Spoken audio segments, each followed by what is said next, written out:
What's the smartest way you tested which family members actually loved you? I faked winning the lottery for $6 million to see who would come crawling out of the woodwork before I actually sold my business for $15 million. My family had always treated my tech startup like a joke. My brother Mike called it playing computer games for a living. My sister Jenny constantly asked when I'd get a real job, always asking when I'd give up and get something stable, never showing genuine interest in what I actually built. The red flag came last Christmas when my cousin got promoted at a bank. The whole family celebrated like she'd cured cancer. When I mentioned landing a major client, my uncle changed the subject to football. I decided to test them before everything changed. I'd been secretly negotiating to sell my failing business for $15 million. The deal would be public news within weeks. But first, I wanted to know who actually cared about me versus my money. The next week, I bought a fake lottery ticket online, one of those novelty ones that looks completely real. I called my mom, crying happy tears. "Mom, you're not going to believe this. I just won $6 million in the state lottery." Her first reaction was perfect shock. "Oh, honey, that's incredible. I'm so proud of you." But I kept building the story. "I can finally pay off my student loans, get a real apartment, maybe even help the family out." "What about your little computer business?" she asked. "I'll probably shut it down. Who needs that stress when you have lottery money?" That's when things got interesting. Within hours, my phone was buzzing. Mike texted, "Bro, just heard the news. We should catch up soon." This from the guy who hadn't returned my calls in months. Jenny called that evening, suddenly fascinated. "I always knew you were destined for something big." She'd never said that, ever. Over the next month, the family transformed. Mike invited me to expensive dinners, always suggesting I pay. Jenny asked for loans, $500 for car repairs, then $2,000 for a vacation. My parents suddenly wanted to discuss my financial planning. Dad mentioned their roof needed $8,000 in work. The breaking point came when I overheard Mike on the phone with Jenny at a family barbecue. "We need to move fast before he spends it all on stupid stuff. If we can get him to invest in the construction business, we'll have access to the whole pile." I decided to set the final trap. "Hey everyone, I've been thinking about what to do with this money.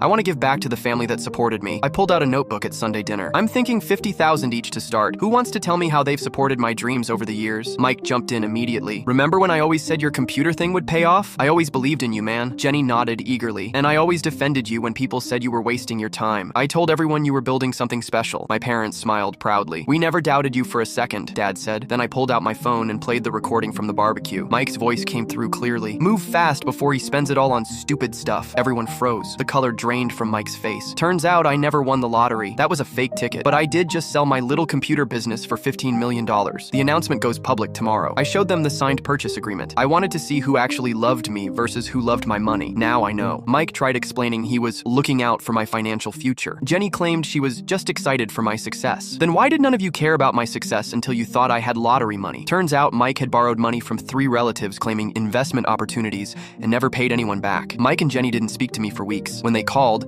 it was to ask if I needed help managing my wealth. The lottery ticket is framed in my new office. My parents occasionally visit and actually ask about my business now. Mike still tries to pitch me construction investments, but at least he's honest about wanting my money.